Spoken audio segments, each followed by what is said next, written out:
COVID-19 cases trending up again in the United States, and how concerned should we be about monkeypox? Hello, I'm Mike Walter, sitting in for Anna Naidu, and this is The Heat.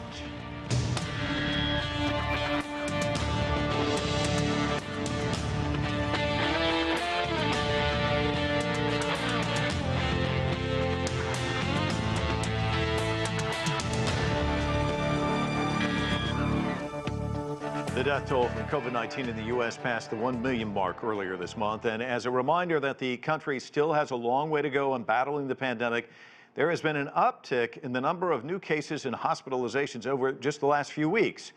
Could that worsen as Americans head into the summer months? And how much of a global threat does the recent outbreak of monkeypox pose? Small numbers of cases have been confirmed now in more than 20 countries outside its endemic zone in Africa. We have a great panel to discuss all of this. Joining us now is William Haseltine. He's a chair and president of Access Health International. He's also the author of Omicron, From Pandemic to Endemic.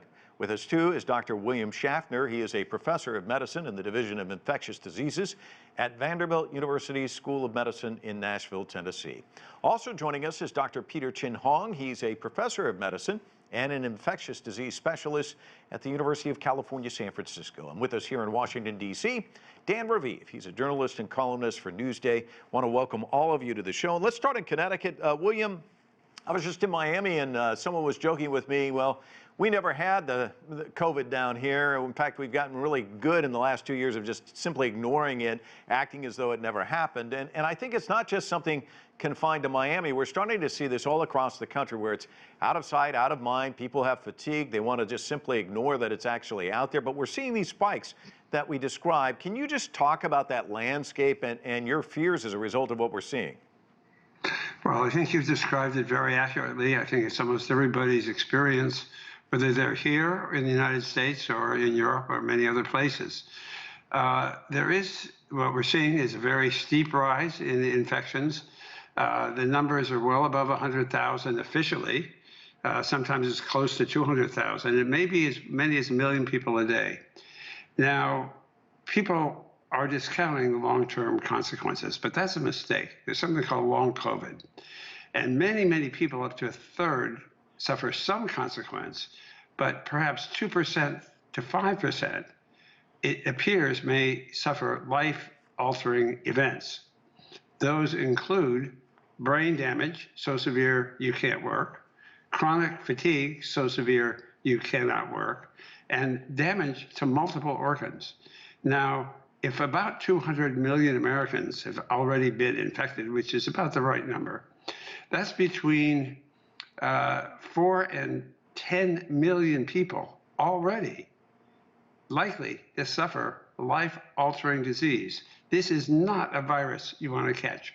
And although we're used to thinking of COVID as a disease that affects older people, long COVID affects young people and old people. There's no age discrimination. There's no sex discrimination. There is no discrimination based on most predisposing conditions. And very troubling, your vaccines don't protect you either from infection, nor do they protect you from long COVID, except perhaps in a very minor way, perhaps 15% reduction, which is, considering how serious the problem is. Let me put one more comment. Consider this in terms of what we fought in polio in the 50s. Polio, we now know, caused 0.5%, 1 person out of 200 to become paralyzed who was infected, and 1 person out of 2,000 to die. That's something like 5 to 10 times less serious than COVID for the average person. I'm talking about infection, not the first acute disease. I'm talking about the long-term, life-altering consequences, like paralytic polio had. So this is not something that people should take lightly, and it's something that concerns me, and most of my fellow epidemiologists, virologists, and medical professions, we're all very concerned about what's happening. And Bill, I know someone who suffered from long COVID, and as you said, the brain fog, the fatigue. You can be in bed for days. And I agree with you. I don't think there's been a lot of coverage on it. And I'm glad you brought it up because just this week, Florida school principal Jimbo Jackson died. He was an outspoken critic of Ron DeSantis when he wanted to move the kids and the teachers back into the classroom in 2000. He fought against it. He was a school principal and he'd seen a staffer die from COVID, but he just died after suffering from long COVID. And that's another story that I think is also underreported. Not only are people suffering with this, but people are also dying as a result. Well, there's two kinds of what you call prolonged COVID. One, which is if you have an immunosuppressive disorder, you may be infected for many months to a year in the primary infection and die from that. Long COVID is after the virus is apparently cleared. You have some very serious effects. Let me remind people going back to polio. I remember when most people who contracted Parkinson's disease decades after they had the 1918 flu. These viruses can have a very long tail. We're already beginning to know that the long COVID tail is about 2 to 4%, 5%, a very serious disease, including very major organ damage like serious heart attacks, diabetes, kidney failure, a whole series of pretty serious events. And people are putting themselves at risk by not taking precautions. And let's go to our other William, Dr. Schaffner in Nashville. I want to bring you into the conversation. We just celebrated Memorial Day. Summer weather is upon us. We're seeing a lot more people out there celebrating the sunshine and getting out and about, socializing with one another. There was a report from the CDC warning officials in Florida that there is a risk of more cases straining the healthcare system there in Florida. Dr. Deborah Birx, who was the White House coronavirus response coordinator during the Trump administration, says that she's warning against an exponential COVID surge this summer in Florida and other places like it. Can you give us your assessment of the landscape out there right now? Where are we seeing surges? Where should people be concerned that there might be potential surges as the warmer weather gets more and more people out socializing with one another? Well, Mike, you've told us about one of the things that's causing this widespread transmission of the virus. People are kind of COVID fatigued, and they're going out and they want to enjoy themselves.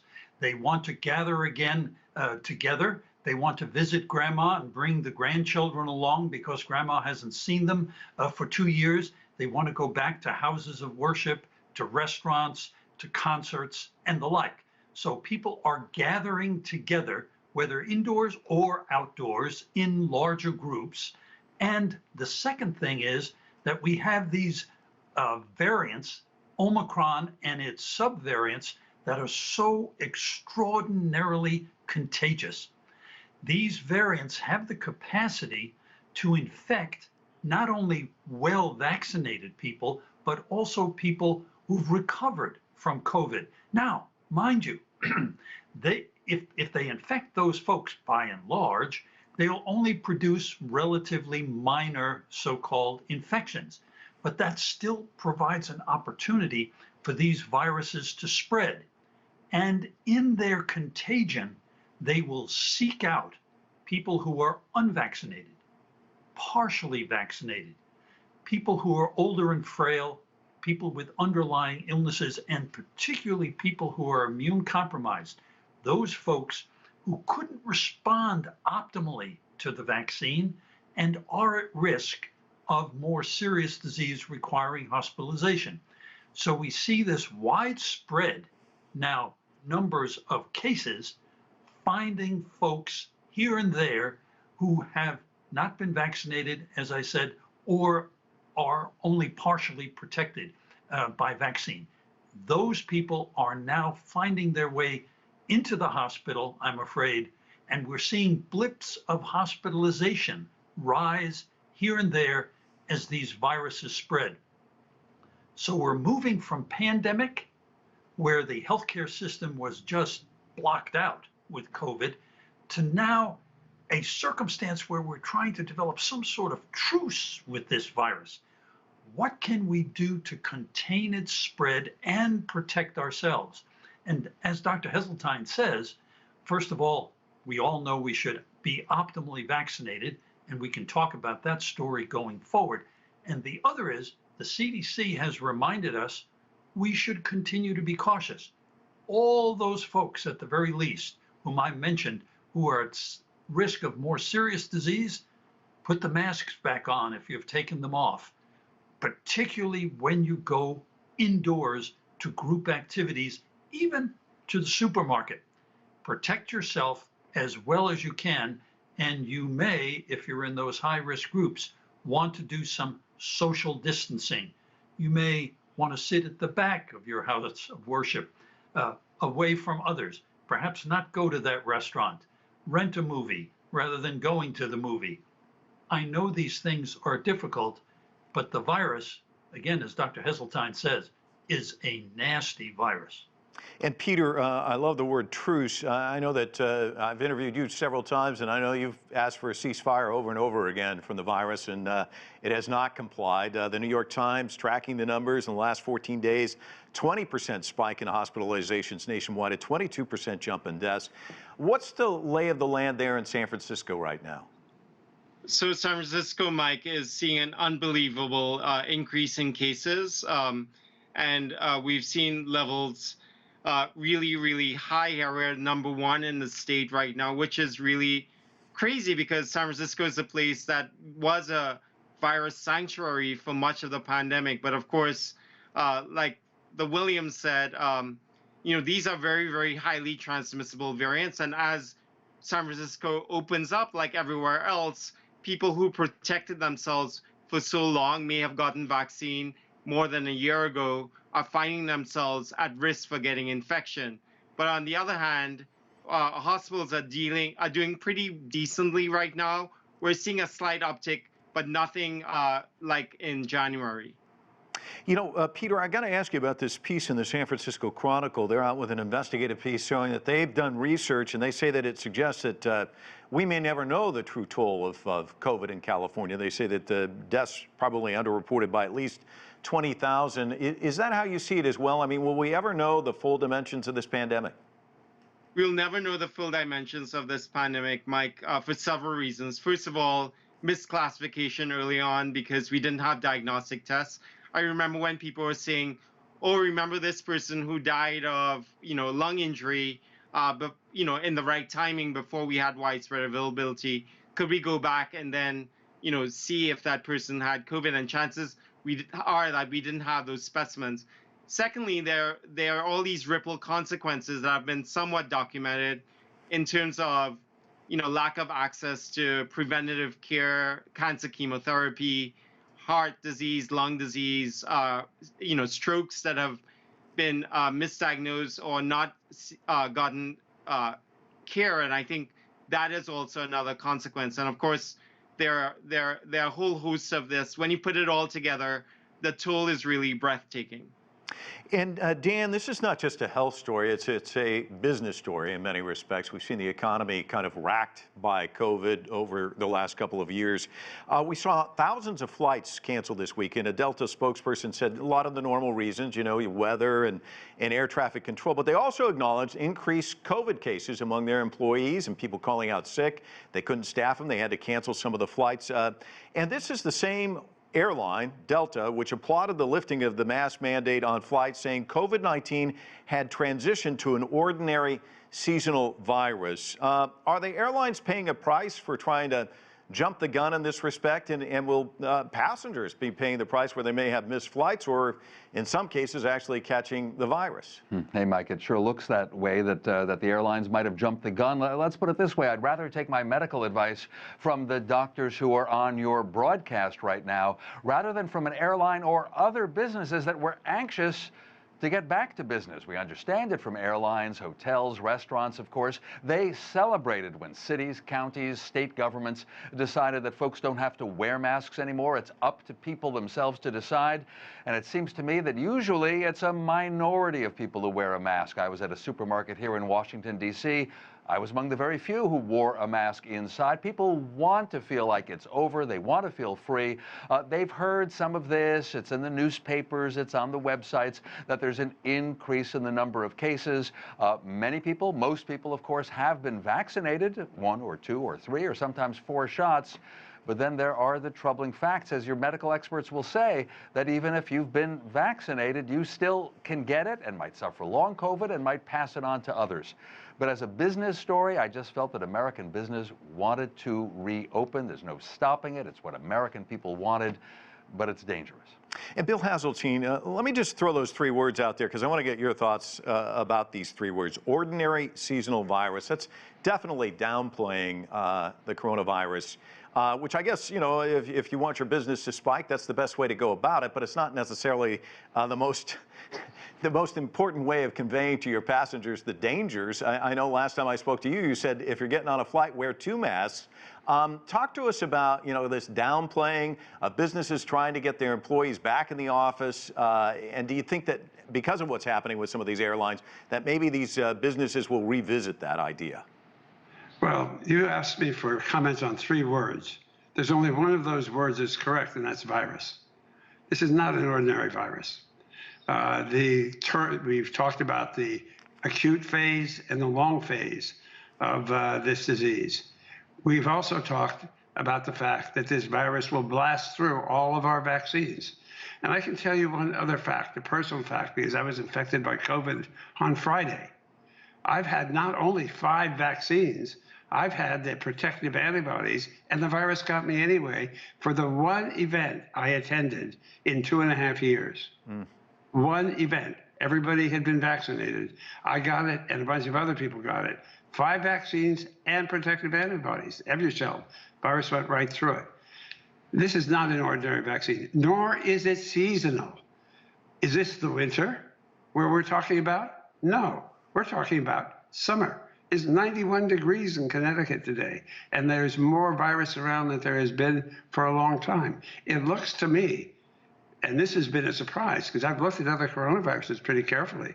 They come along pretty much like the flu, right on time. December, January, February, that's it for the flu. That's it for cold viruses that are coronaviruses, many. That's not this virus. This is not a seasonal virus. It seems to come every 6 months to 4 months. If you look at South Africa, it's right on the dot every 6 months. If you look in the United States, which is a broader, kind of messier picture, it's coming every 4 to 6 months. Remember when we had the last wave? It was not a year ago. It was only 4 or 5 months ago. So those 2 words, ordinary and seasonal, aren't right. And to minimize the short and long-term health effects is a big mistake. I can tell you, as protected as I was, it wasn't pleasant. And I'm still, you can hear in my voice, still not over it. After 5 days on Paxlovid, I am still ragingly virus positive. I feel okay, but the virus, this thing doesn't stop the virus. So we're basically unprotected from infection, and we're unprotected from having some of the consequences and transmitting it by even Paxlovid. And we need much better drugs. There are solutions. You know, we have put HIV/AIDS in kind of a bottle, not completely, but we've done it not because we have a vaccine, but because we have drugs that work. Paxlovid may work a bit, but it's nothing like the drugs for HIV, which drop the titer of the virus close to 0 in 24 to 48 hours. That's not what we have. We need to do a lot more work. Well, Bill, we hope you get a speedy recovery. I'm sorry to hear that after 2.5 years you go out and you get hit with it, but that is the case out there. And Dr. Schaffner, let me ask you about this belief that Omicron is just a milder version of COVID, because the New York Times has a story out. They're reporting today that in the last year, people 65 and older were killed at higher rates during the Omicron wave when compared to the Delta variant. And they talked about this theory that the variant seized on long delays between the shots to go around the immune system and basically attack these people. Can you talk to us about that? Well, there are probably a couple of things. First of all, people were going out and about and acquiring the virus probably more frequently than when they were all staying at home. And number 2, immunity waned, and it waned particularly in people who were older. Hence, the CDC's subsequent recommendations to provide further boosters, particularly for those older persons who were having some waning immunity, to boost that immunity back up. Now, how long that will last, we don't know. There are many of us who anticipate that probably this fall we'll be out there again asking everyone to get, once again, revaccinated, to get another booster, likely with a vaccine that will be updated somewhat, that will provide better protection against the Omicron variant. In other words, the manufacturers, the scientists are creating vaccines now as we speak that are akin to the influenza vaccines. You know, we update them each year in order to keep up with the influenza viruses. And now we're just starting to do that with the COVID vaccines also. Peter, let me talk to you about this milestone of 1 million deaths in this country. The number, of course, staggering, but what's really truly sad about this is NPR did a study. They suggested 11,000 people in Tennessee would have survived if they'd gotten the vaccine. In Ohio, the number's even higher, 16,000. Nationally, it's about 319,000. How heartbreaking is that for somebody like yourself in the medical community? It's more than heartbreaking, Mike. I mean, it's tragic. It reflects, a lack of national strategy early on and a lack of alignment between politics and science. And you'd say, well, maybe that was then and this is now and we've moved on. But if you look at where the U.S. stands compared to the rest of the developed world, it's no different in the Omicron era versus the pre-Omicron era. So I think, it really reflects a lot of missteps. I think as a healthcare provider, there's one thing to see someone ill, but then to have someone ill and get sick and die of something that might have been prevented by vaccines and now by access to Paxlovid is heartbreaking. It's what people have talked about as having moral injury, because you're, again, trying to convince the other family members to get vaccinated, and it's not always easy in all cases. Dr. Schaffner, let me talk to you a little bit about monkeypox, because we talked about that in the lead getting into the broadcast. The WHO Director for Global Infectious Hazard Preparedness recently spoke about this and kind of had the veneer that it's not all that serious. Let's listen. I think this is not a disease the general public should be worried of. It's not like COVID or other diseases that spread fast. So all those recommendations are not to create anxiety in the general public, but it's more to raise the alert and make sure that we all know what is the risk we have in front of us and we can take the adequate measure in a timely manner. So no alarm bells there. Can you explain to our audience what monkeypox is and how much of a threat it is out there? Yeah, I think the WHO was just trying to make the point that monkeypox does not spread in the extraordinarily contagious fashion that does COVID. They were trying to tamp down that anxiety. This is an exotic virus, a first cousin to that virus that we eradicated, smallpox, that lives in Central and West Africa. It's probably having its reservoir, where it lives there, in small rodents, and occasionally it gets into primates. In fact, it was first discovered in a monkey, hence its name, and it can occasionally get into people. And when it gets into people, it can be transmitted person to person, but usually through rather close contact, skin-to-skin contact, or people being very close to each other, so you can spread by respiratory droplets, but not like COVID. And sometimes you can actually spread by inanimate objects. For example, you could contaminate some bedding. This is a virus that gets inside you, has an incubation period after exposure of about 1.5 weeks to 2 weeks. In other words, the virus is multiplying in your body, and then it erupts on your surface, and it creates a very characteristic pox eruption. And this is an unusual rash. It's usually peripheral, head and face, the extremities, arms and legs. It can infect your palms and your soles. It quickly develops blisters that are really kind of firm and rubbery. They're not those thin-walled blisters that we're used to, and they fill with a pus-like material. The skin can be very, very contagious. So skin-to-skin contact. And the public health authorities in all these countries now are tracing chains of transmission, one person to another, to others, trying to find all the contacts and to contain the spread of this virus. It can be rather subtle, you know, for 2 weeks, it can go undetected. And sometimes people who have close contact with each other don't even remember them, or perhaps if they're engaged in sexual activity, don't want to tell you about them. So this is a virus that could get into our population and continue to smolder for some period of time. But I know certainly locally, our public health authorities are really on top of it here in the United States. Well, Peter, let me ask you about that. You've got your hands full with COVID. How much of a concern is monkeypox there in the Bay Area? Well, I think people are worried about it because, Gay Pride is coming up soon. There's a large population of men who have sex with men. And of course, there was a case in Sacramento, really a hop, skip, and a jump from San Francisco. So I think all of these things are leading to some anxiety in the population. But I'm worried probably mainly about stigma, to tell you the truth. In infectious disease, we're no strangers to stigma and infections.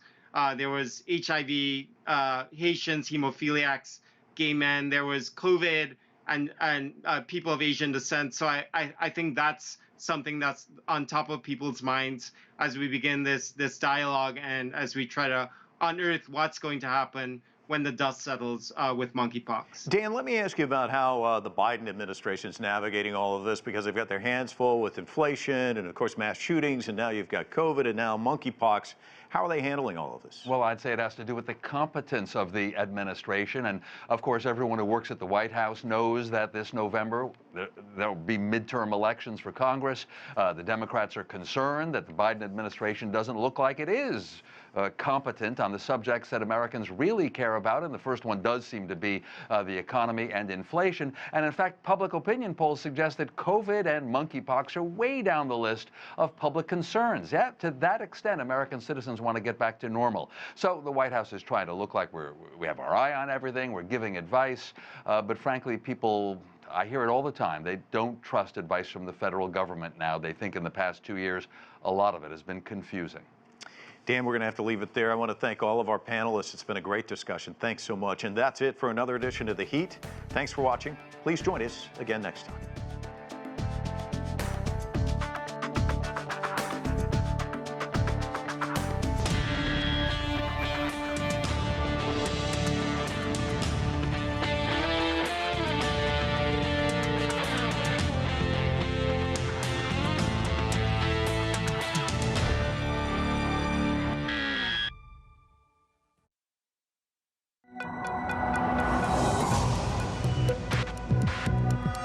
Each day, there are millions of stories. Each one can open new perspectives, new possibilities. Wherever you look, we are there to see, discover, explore. We put the pieces together to find what really matters to you, all around the world, all around the clock. Our reporters are at home across the globe.